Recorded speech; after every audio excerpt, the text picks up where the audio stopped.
Hello students, welcome back to Prepon. चलिए आज हिंदू और इंडियन एक्सप्रेस के कुछ इंपॉर्टेंट इश्यूज देखते हैं। 22 नवंबर। सबसे पहले इशू हिंदू से, educating lawyers meets chief justice of India and solution to stay soon. यहाँ पर इशू क्या है? हाई कोर्ट के जजेस का ट्रांसफर का मसला है। प्रपोज किया गया है ट्रांसफर। उस पे जो लॉयर्स हैं रेस्पेक्टिव स्टेट्स के, गुजरात के, तेलंगाना के, उन्होंने एक प्रोटेस्ट किया है कि ये जो ट्रांसफर्स है ये नहीं होने चाहिए। उसको लेके ये पर्टिकुलर आर्टिकल है।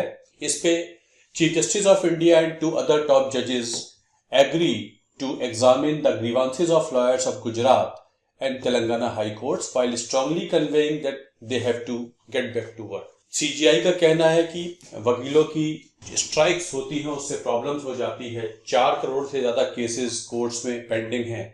अगर स्ट्राइक्स होती है तो कोर्ट्स का काम ठप हो जाता है और जस्टिस डिलीवरी एक बहुत बड़ी प्रॉब्लम हो जाती है। तो आप लोग अपने काम पे वापस जाइए। इस इश्यू को हम देखेंगे।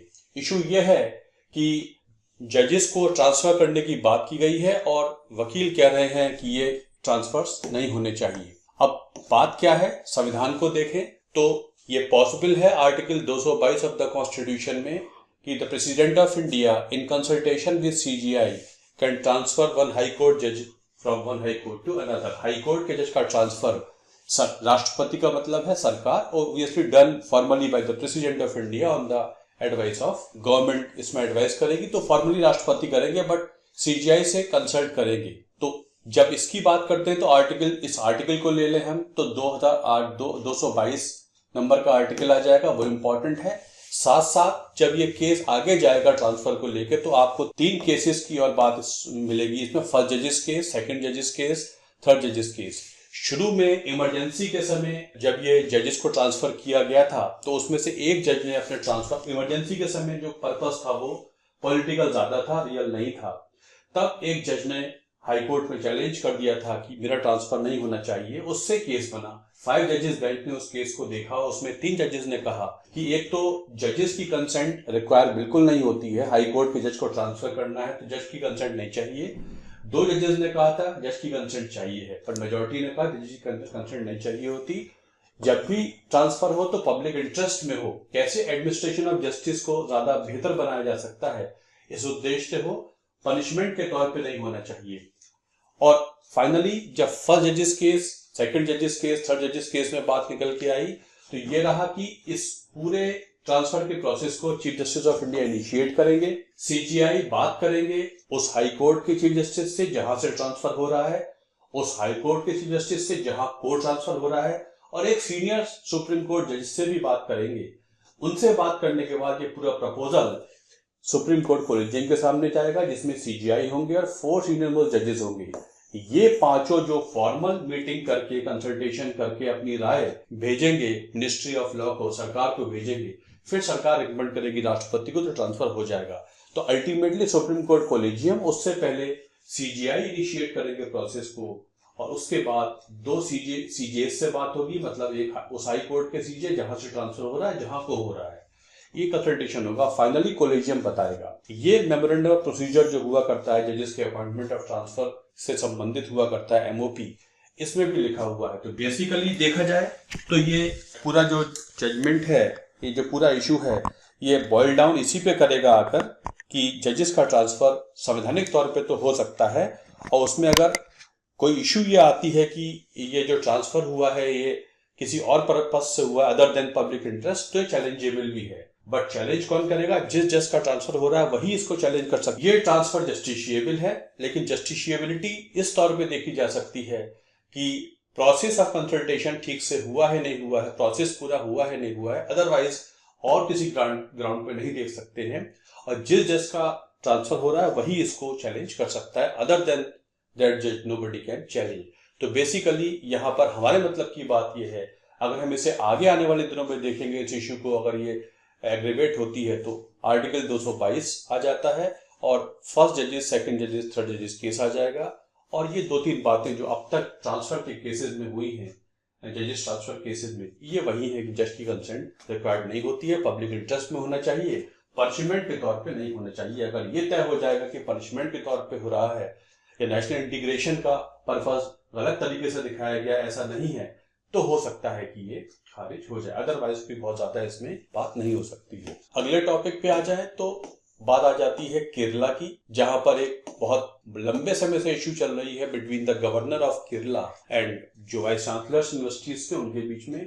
हुआ यह है कि सुप्रीम कोर्ट ने कल हुआ यह था कि एक यूनिवर्सिटी के वीसी को अपॉइंट किया गया था स्टेट गवर्नमेंट द्वारा, उनको अपॉइंटमेंट को चैलेंज कर दिया गया तो वो खारिज हो गया। फिर उस पर्टिकुलर वाइस चांसलर ने सुप्रीम कोर्ट में पिटीशन लगाई कि मेरा स्टेट यूनिवर्सिटी के जो एक्ट है उसके तहत मेरा अपॉइंटमेंट हुआ था, इसलिए केरला हाई कोर्ट के जजमेंट को आप स्टे कर दीजिए।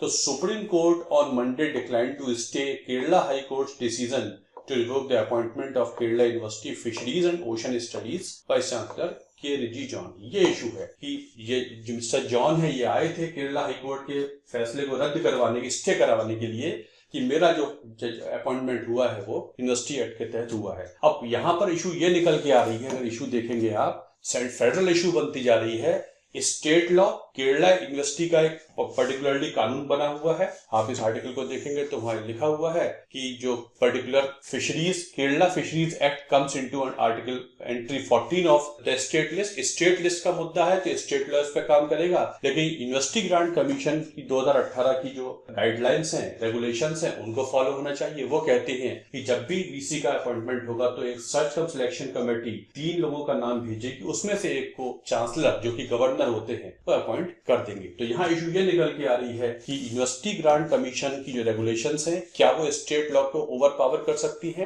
बात आया थी निकल के, जब सेंट्रल लॉ स्टेट लॉ में कोई भी कंफ्लिक्ट होती है तो सेंट्रल लॉ प्रिवेल करता है। कुछ ही सिचुएशन होती है जब सेंट्रल लॉ प्रिवेल नहीं करेगा, अदरवाइज सेंट्रल लॉ प्रिवेल करता है। आर्टिकल 254(1) का जो पहला क्लॉज है वो कहता है सेंट्रल लॉ कंफ्लिक्ट पैदा होती है, सेंट्रल लॉ प्रिवेल करेगा।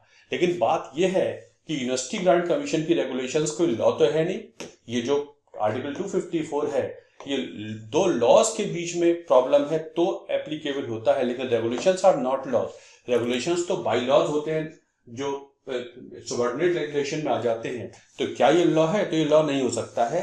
तो कैसे कह सकते हैं कि यूजीसी की रिकमेंडेशंस स्टेट लॉ के ऊपर लागू होती है। दूसरी बात, यहाँ कंट्रोवर्सी ये आ सकती है कि सेंट्रल गवर्नमेंट ये दिखा सकती है कि इस जो फिशरीज वगैरह का जो मुद्दा है उस पर सेंट्रल गवर्नमेंट का अधिकार भी होता है। तो 2 पर्टिकुलर आर्टिकल इसी को लेके आए हैं, इसी मुद्दे पर आए हैं कि जहां पर वाइस चांसलर के अपॉइंटमेंट को रद्द कर दिया गया है, केरला हाई कोर्ट ने रद्द कर दिया जब सरकार ने अपॉइंट किया, और उसको लेके प्रॉब्लम आई है। तो यहाँ पर सेंटर स्टेट रिलेशंस के लेके बात हो रही है। दूसरी बात यह है कि गवर्नर का ऑफिस जो है वो बहुत पॉलिटिसाइज होता जा रहा है और आगे आने वाले दिनों में ये इश्यूज और देखी जाएंगी। बेसिकली ये जो रूलिंग पार्टी और non ruling parties, opposition parties के बीच की प्रॉब्लम है, पॉलिटिकल प्रॉब्लम ज्यादा है, कॉन्स्टिट्यूशनल प्रॉब्लम इतनी बड़ी नहीं है। आगे देखें अगला आ जाता है कि चीफ जस्टिस ऑफ इंडिया ने कहा है कि जो ट्रायल कोर्ट्स होते हैं वो बेल देने से डरते हैं, they are reluctant to give bail, जबकि इतने सारे 75% केसेस जो हैं वो अंडर ट्रायल्स हैं, जेलों में जो पड़े हुए हैं लोग, और उनको बेल मिलनी चाहिए। बट जितने कानून हैं, जितने भी खासतौर से जो हीनस क्राइम्स वगैरह होते हैं, वहां पर बेल का प्रावधान इतने कठिन होते हैं, चाहे वो पॉक्सो एक्ट हो या SC/ST एक्ट हो या NDPS ड्रग वाला एक्ट हो या दहेज कानून हो, वहां पर बेल के नियम इतने कठिन हैं कि जो ट्रायल कोर्ट्स होते हैं, सबऑर्डिनेट जुडिशरी होती है, वो डरती है, इस केस में बेल नहीं देते हैं। तो यहां पर CJI ने बोला है कि बेल इज इंपॉर्टेंट, और जो सेंस ऑफ फियर आ गया है जो प्रिवेल करता है जजेस में, इसको हटाना बहुत जरूरी है, क्योंकि out of fear they do not give bail. And ये बोला भी गया है कि आप देख सकते हैं, एक to add to this issue, यहां पर आप देखेंगे तो एक पर्टिकुलर स्टेटमेंट है, पॉइंट है, to add to this issue the higher courts do on occasion interpret bail provision strictly. निचली कोर्ट में बेल खारिज हो जाती है तो हाई कोर्ट में जाते हैं, तो हायर कोर्ट्स भी जो है वो स्ट्रिक्टली बेल देने में हिचकिचाते हैं, virtually tying the hands of trial courts. For instance एक एग्जांपल देते हैं, when it comes to UAPA, a 2019 ruling of supreme court states, 2019 की सुप्रीम कोर्ट की रूलिंग ये कहती है that the trial courts must accept the state's case without examining its merit while considering the grant of bail। मतलब state की बात को ज्यादा वजन दें जब भी बेल देने की बात आए। इसका मतलब यह है कि ट्रायल कोर्ट्स पे प्रेशर है कि इन कठिन कानूनों में जो बड़े बड़े संगीन अपराध होते हैं इसमें आसानी से बेल ना दी जाए। लेकिन चूंकि ये बात उठाई है चीफ जस्टिस ऑफ इंडिया ने, तो हो सकता है कि ये बेल की इशू पर जो बहुत बड़ी पेंडिंग इशू है कुछ नई बात निकल के आए। एक बहुत लंबे से समय से इशू चली आ रही है कि ग्रेट निकोबार जो आइलैंड्स हैं उनको डेवलप किया जा रहा है स्ट्रेटेजिक पर्पज से, नेशनल सिक्योरिटी पर्पज से। उसको लेके एक पर्टिकुलर आर्टिकल आया है, developing great Nicobar strategic imperative ecological concerns. Basically strategic security है, हमारी इंटरनेशनल सिक्योरिटी है, व्यापार है और साथ साथ इकोलॉजिकल कंसर्न्स हैं, उनके बीच में कन्फ्लिक्ट ये पैदा हो रही है। तो यहाँ पर ये कहा जा रहा है कि जो ग्रेट निकोबार आइलैंड है उसके बारे में इस पूरे आर्टिकल में, ये इंडियन एक्सप्रेस का आर्टिकल है, इसमें कुछ बेसिक चीजें आई हैं। Great Nicobar the southernmost of the Andaman and Nicobar islands has an area of 910 square metre. इसके बारे में कुछ बेसिक्स हैं। Andaman and Nicobar islands are cluster of 836 island. Andaman Nicobar 836 islands हुआ करते हैं। पूरा एरिया 910 स्क्वायर किलोमीटर हुआ करता है और ये 10 डिग्री चैनल इनको सेपरेट करता है। 10 डिग्री चैनल के नॉर्थ में अंडमान है, साउथ में हुआ करता है निकोबार। आप 10 डिग्री चैनल देखेंगे तो मैं आपको दिखाता हूं 10 डिग्री चैनल। ये 10 डिग्री चैनल है यहाँ पर, इसके ऊपर ये अंडमान आइलैंड्स हैं, उसके नीचे निकोबार आइलैंड्स हुआ करते हैं। This is a 10 degree channel, ये this is the 10 degree channel, right. चलिए, तो यहां पर ये लिखा हुआ है Indira point is the southernmost point of great Nicobar islands. जो सबसे सदर्न मोस्ट पॉइंट है इंडिया का वो इंदिरा पॉइंट कहलाता है। इंदिरा पॉइंट को भी देख लेते हैं। इंदिरा पॉइंट कहां हुआ करता है? ये इंदिरा पॉइंट है, ये ग्रेट निकोबार आइलैंड्स है। इसमें दो मेजर एरिया जो ग्रेट निकोबार आइलैंड है, it is occupied by Campbell national park. Major area Campbell national park है और थोड़ा बहुत ये गैलेथी नेशनल पार्क में है। मेजर एरिया ये है और इसका जो सदर्न मोस्ट पॉइंट है दैट इज इंदिरा पॉइंट कहलाता है। तो दिस इज इसकी कुछ वाइटल्स हैं और ये 150 किलोमीटर है इंडोनेशियन आर्चिपेलागो से। मतलब इसकी जो लोकेशन है वो इधर भी, कोलंबो से भी और उससे भी इक्वी डिस्टेंट मानी जाती है, जो व्यापार के लिए सही है। यहाँ पे रहने वाले लोग देखे जाएं तो यहाँ पर शोम्पेन और Nicobarese tribal people they live apart from some other people outside, जैसे कि जो ex serviceman from Punjab, Maharashtra and Andhra Pradesh who were settled on the island in 1970s। मतलब यहाँ पर जो ट्राइबल्स हैं वो तो रहते हैं, जिनमें दो मेजर हैं, शोम्पेन एंड निकोबारीज।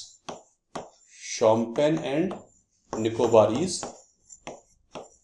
साथ साथ यहाँ पर क्वेश्चन आ सकता है, apart from this people non tribals also live here, जिन्होंने 70s में जो एक्स सर्विसमैन थे तो वो यहाँ पर सेटल हुए हैं, जो महाराष्ट्र से हैं, पंजाब से, आंध्र प्रदेश से हैं। Shompen are the hunter gatherers who depend on forest and marine resources for their sustenance.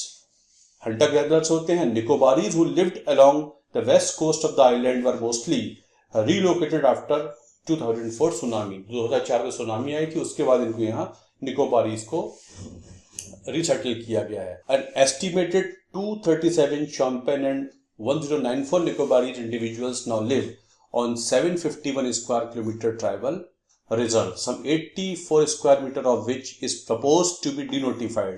Denotify कर दिया जाएगा, मतलब वहां पर एक कंस्ट्रक्शन का कार्य किया जाएगा। The approximately 8,000 settlers who have on island are engaged in agriculture, horticulture and fishing. दो चार बातें इसके बारे में बताई माने जाते हैं। Among the best preserved tropical green forest in the world, home to 650 species of flora and 330 species of fauna, including endemic species जो यहीं की यूनिक हुआ करती हैं। निकोबार श्रू, the Nicobar long-tailed macaw, the Great Nicobar crested serpent eagle, the Nicobar paradise flycatcher and the Nicobarese megapode, among many others, and the leatherback turtle is another very very important species of GNI Great Nicobar Island. तो basically इस पे ये पूरा article हुआ करता है। सो ये कुछ इंडियन एक्सप्रेस और हिंदू से कुछ छोटी छोटी न्यूज हैं जो कंपाइल की हैं इस वीडियो के तौर पे। Hope you enjoyed this particular session. So thanks a lot for watching this video. Thank you very much.